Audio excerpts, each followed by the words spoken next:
ଆପଣ ଶୁଣୁଛନ୍ତି ରେଡିଓ ନମସ୍କାର ଦ୍ୱାରା ପ୍ରସ୍ତୁତ କାର୍ଯ୍ୟକ୍ରମ ଜାଣିଲେ ଜିଣିବା।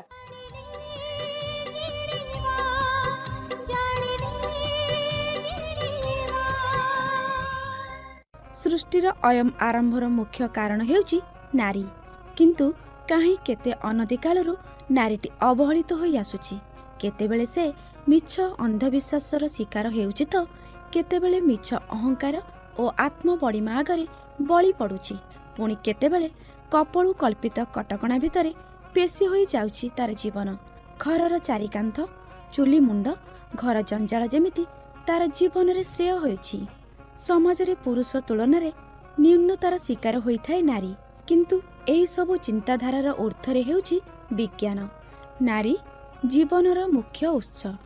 ନାରୀର ପ୍ରଗତିରେ ସମାଜର ପ୍ରଗତି, ଆଉ ସମାଜର ପ୍ରଗତିରେ ଦେଶର ପ୍ରଗତି, ଯାହାକୁ ଆଜିର ବିଜ୍ଞାନ ପ୍ରମାଣ କରିସାରିଛି।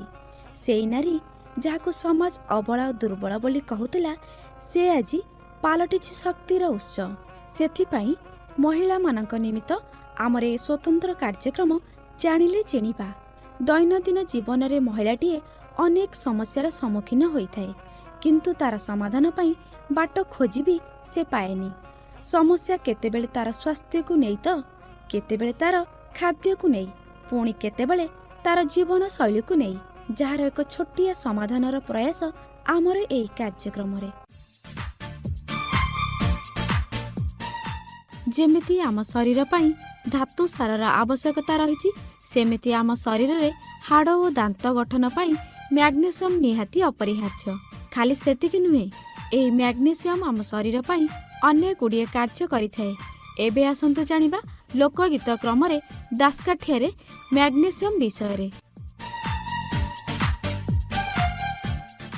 ଡରିଗଲ କି ପ୍ରଭୁ ଦବାକୁ ପଡ଼ିବ ବୋଲିକି ଡରିଗଲ କି? ଶୁଣିବେ ଗୁଣିକ ଜନ ଦେଇ କରି ମନ ଡରିଗଲ କି? କହୁଛି ତୁମ୍ଭଙ୍କୁ ଆଜି ଯେମନ୍ତ ବଚନ ଡରିଗଲ କି? ଖାଦ୍ୟ ସାର କଥା ଏ ତ ଧାତୁ ସାର କଥା ଡରିଗଲ କି? ଜୀବନେ ଏହାର କେତେ ରହିଛି ବ୍ୟବସ୍ଥା। ଡରିଗଲ କି? ସୁସ୍ଥ ମହିଳା ଶରୀରେ ଥାଏ ଯେତେ ମାତ୍ରା, ଡରିଗଲ କି? 160 ଭାଗ ଅସ୍ଥିରେ ସାଇତା। ଡରିଗଲ କି? ଆଉ ଯେତେ ରହିଥାଏ ଜୀବକୋଷ ଠାରେ, ଡରିଗଲ କି? ତରଳ ପଦାର୍ଥ ଦେହେ ରହେ ନିରୋଳାରେ। ଡରିଗଲ କି? ପ୍ରଭୁ ଦବାକୁ ପଡ଼ିବ ବୋଲିକି। ଆରେ କ'ଣ ବୁଝିଲୁ? ଆଚ୍ଛା ଜଣେ ସାଧାରଣ ସୁସ୍ଥ ମହିଳା ଦେହରେ ପାଖାପାଖି ଆଚ୍ଛା 20ରୁ 30 ଗ୍ରାମ ପର୍ଯ୍ୟନ୍ତ ମ୍ୟାଗ୍ନେସିୟମ ରହିଥାଏ। ଶରୀରରେ ଯେତେ ପରିମାଣରେ ମ୍ୟାଗ୍ନେସିୟମ ଥାଏ, ଆଚ୍ଛା ତାର ଶତକଡ଼ା 60 ଭାଗ ଅସ୍ଥିରେ ଥାଏ। ଅସ୍ଥିରେ ଏହା ଫସ୍ଫେଟ୍ ଏବଂ କାର୍ବୋନେଟ୍ ଆକାରରେ ରହିଥାଏ। ଆଚ୍ଛା ବାକିତକ ମ୍ୟାଗ୍ନେସିୟମ ଜୀବକୋଷ ଓ ଶରୀରର ବିଭିନ୍ନ ତରଳ ପଦାର୍ଥରେ ଥାଏ। ଆଚ୍ଛା ଆଉ କ'ଣ ହେଲା ଶୁଣୁ। କ'ଣ ହେଲା? ହାଡ଼ର ଗଠନ ପାଇଁ ଦରକାର ଏହା କି? ରାମ ଗୋବିନ୍ଦ ରାମ। ଦାନ୍ତର ଗଠନ ପାଇଁ ଲୋଡ଼ା ହୁଏ ଯାହାକି? ଭଜ ଗୋବିନ୍ଦ ରାମ। ହାଡ଼ରେ ସଞ୍ଚୟ ହୁଏ ଫସଫେଟ ପରିକି। ରାମ ଗୋବିନ୍ଦ ରାମ। ପୁଣି ଏହା ରହିଥାଏ କାର୍ବୋନେଟ ଧରିକି। ରାମ ଗୋବିନ୍ଦ ରାମ। ଏଞ୍ଜାଇମର କାମକୁ ଯେ ତ୍ୱରାନ୍ୱିତ କରେ କି? ରାମ ଗୋବିନ୍ଦ ରାମ। ସ୍ନାୟୁମଣ୍ଡଳ କାର୍ଯ୍ୟକୁ କ୍ରିୟାନ୍ୱିତ କରେ କି? ଭଜ ଗୋବିନ୍ଦ ରାମ। ମାଂସପେଶୀ ଚାଳନାରେ ଆବଶ୍ୟକ ଥାଏ କି? ରାମ ଗୋବିନ୍ଦ ରାମ। ଚୟପଚୟ କ୍ରିୟାଟି ସମ୍ପାଦନ ହୋଇ କି? ଭଜ ଗୋବିନ୍ଦ ରାମ।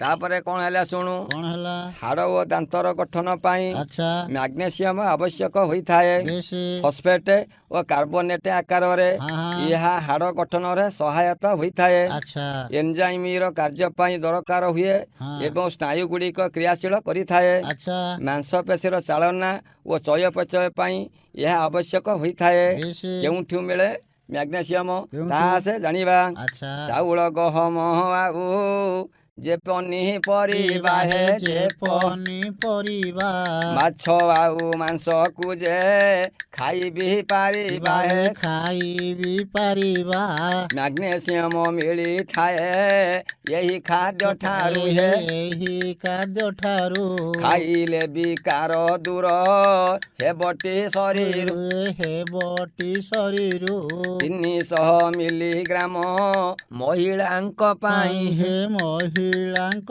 ପାଇଁ 450 ମିଲି ଆବଶ୍ୟକ ହୋଇ ହେ ଆବଶ୍ୟକ ହୋଇ ଶୁଣୁ ଆଚ୍ଛା ଜଣେ ବୟସ୍କ ମହିଳାଙ୍କ ପାଇଁ ହଁ ହଁ 300 ମିଲିଗ୍ରାମ ଆଚ୍ଛା ଜଣେ ଗର୍ଭବତୀ ଓ ଛୁଆକୁ କ୍ଷୀର ଦେଉଥିବା ମହିଳାଙ୍କ ପାଇଁ ବେଶ 450 ମିଲିଗ୍ରାମ ଆଚ୍ଛା ମ୍ୟାଗ୍ନେସିୟମ ଆବଶ୍ୟକ ହୋଇଥାଏ ହଁ ଅଧିକ କ୍ୟାଲସିୟମ ଥିବା ଖାଦ୍ୟ ଖାଇଲେ ଆଚ୍ଛା ମ୍ୟାଗ୍ନେସିୟମର ଆବଶ୍ୟକତା ବଢ଼ିଥାଏ ବେଶ କ'ଣ କ'ଣ ଜାଣିଛୁ କ'ଣ? ଜଣେ ସୁସ୍ଥ ମହିଳାର 100 ମିଲିଗ୍ରାମ ରକ୍ତରେ ଆଚ୍ଛା 3 ମିଲିଗ୍ରାମ ମ୍ୟାଗ୍ନେସିୟମ ରହିଥାଏ ଆଚ୍ଛା ତାପରେ କ'ଣ ହେଲା ଶୁଣୁ କ'ଣ ହେଲା ଏହାର ଭାବେ ଶରୀର ହୁଏ ସେହୁ ଦୁର୍ବଳ ହେ ସେହୁ ଦୁର୍ବଳ ବାତ ମାରିବାର ଲକ୍ଷଣ ଦେଖାଯାଏ ସହଳ ଦେଖାଯାଏ ମାଂସପେଶୀ ସ୍ଫୁରଣର ପରି ଟିଟାନିର ଲକ୍ଷଣ ଯେ ହୋଇଯାଏ ବାରି ମଦ୍ୟପାନ କରିବ ଯେ ଦୀର୍ଘ ଦିନ ଧରି ତାଠାରେ ଏହି ଅଭାବ ହୋଇଯିବ ସିରି ଗର୍ଭବତୀ ମହିଳାଙ୍କୁ ହେଲେ ଟକ୍ସିମିଆ ଏହାର ଅଭାବ ତାକୁ କରେ ଯେ କିମି ବୁଝିଲୁ ଖାଦ୍ୟର ଅଭାବ ହେଲେ ଆଚ୍ଛା ମ୍ୟାଗ୍ନେସିୟମର ଅଭାବ ହୁଏ ନାହିଁ ଯିଏ ଦୀର୍ଘ ଦିନ ଧରି ମଦ୍ୟପାନ କରିବ ଆଚ୍ଛା କିମ୍ବା ଗର୍ଭାବସ୍ଥାରେ ଯାହାକୁ ଟକ୍ସିମିଆ ହୋଇଥିବ ତାକୁ ମ୍ୟାଗ୍ନେସିୟମ ଅଭାବ ହେବ ଆଚ୍ଛା ତାପରେ କ'ଣ ହେଲା ଶୁଣୁ କ'ଣ ହେଲା ବଢ଼ିଗଲେ ରକ୍ତରେ ହାର ପରିମାଣ ଅତ୍ୟଧିକ ଶୋଷ ଲାଗେ ଏହି କଥା ଜାଣ ଗରମରେ ଭାରି ଲାଗେ ଦେହ ହାତ କାନ ଶିଥିଳ ହୋଇଯାଆନ୍ତି ସ୍ନାୟୁ ତନ୍ତ୍ର ମାନ ମ୍ୟାଗ୍ନେସିୟମର ଅଭାବ ହେଲେ ଆଚ୍ଛା ଅତ୍ୟଧିକ ଶୋଷ ଲାଗେ ବେଶ ଦେହ ଭାରି ଲାଗେ ଅଧିକ ଗରମ ହୋଇଥାଏ ଆଚ୍ଛା ସ୍ନାୟୁ ଗୁଡ଼ିକରେ କାର୍ଯ୍ୟକ୍ଷମତା କମିଯାଏ ଭବ ସିନ୍ଧୁ ଶିଖନିକେ ଲଗାଇ ଦେଲୁ ଭେଲା ହୋ ଚକା ଡୋଲା ତୋର ପାଶେ ଅଛି କେଉଁ କଲା ଜୟ ଜୟ ନାରାୟଣ ପତିତ ପାବନ ହୋ ଚକା ଡୋଲା ଶଙ୍ଖ ଚକ୍ର ଗଦା ପଦ୍ମ ଯାକରେ ଶୋଭନ ହୋ ଚକା ଡୋଲା ଆଉ ଶୁଣିଲେ ଗୁଣିକ ଜନ ଦେଇ କରି ମନ ହୋ ଚକା ଡୋଲା ଆଉ ଯାହା ଯାହା ବିଷୟଟି ହେଲା ଆଲୋଚନ ହୋ ଚକା ଡୋଲା ତୋର ପାଶେ ଅଛି କେଉଁ କଲା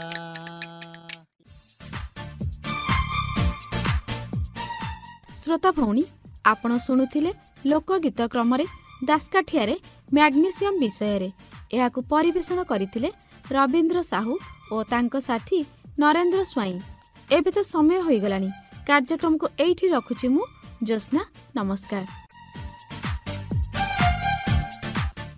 ଜାଣିଛ ଅନୁପ ଜାଣିଲେ ଜିଣିମା କାର୍ଯ୍ୟକ୍ରମରେ ଆକର୍ଷଣୀୟ ପୁରସ୍କାର ଦିଆଯାଉଛି ସତରେ ନା କ'ଣ ହଁ କେମିତି ଯେଉଁମାନେ ଏହି କାର୍ଯ୍ୟକ୍ରମ ପ୍ରତିଦିନ ଶୁଣୁଛନ୍ତି ସେମାନେ କିଛି ପ୍ରଶ୍ନର ଉତ୍ତର ଦେବେ ଆଉ ପୁରସ୍କାର ଜିତିବେ ଏ ଜ୍ୟୋତ୍ସ୍ନା ମତେ ଟିକେ ଖୋଲିକି କୁହ ନା ମହିଳାମାନଙ୍କ ସ୍ୱାସ୍ଥ୍ୟ ଉପରେ ଆଧାରିତ ଜାଣିଲେ ଚିହ୍ନିବା କାର୍ଯ୍ୟକ୍ରମରେ 100ଟି ପ୍ରଶ୍ନ ପଚରାଯିବ ଏହି ପ୍ରତିଯୋଗିତା ଗୋଟିଏ ଗୋଟିଏ ଗାଁର 10 ଜଣ ପ୍ରତିଯୋଗୀଙ୍କୁ ନେଇ କରାଯିବ ଆଉ ଯିଏ ଅଧିକ ନମ୍ବର ରଖିବ ସିଏ ଜିତିବ ଗୋଟିଏ ଆକର୍ଷଣୀୟ ପୁରସ୍କାର ତାହେଲେ ଭଲ ହେଲା ଆଉ ମୁଁ ବି ଭାଗ ନେବି ଏଥିରେ ଆରେ ନା ନା ଏହି ପ୍ରତିଯୋଗିତା କେବଳ ମହିଳାମାନଙ୍କ ପାଇଁ ହଁ ଶ୍ରୋତା ଭଉଣୀ ଶୁଣନ୍ତୁ ଜାଣିଲେ ଜାଣିବାର ପ୍ରତିଟି ଅଧ୍ୟାୟ ଆଉ ଜିତନ୍ତୁ ଏମିତି ଅନେକ ପୁରସ୍କାର ତେବେ ଜାଣନ୍ତୁ ଆଉ ଜିତନ୍ତୁ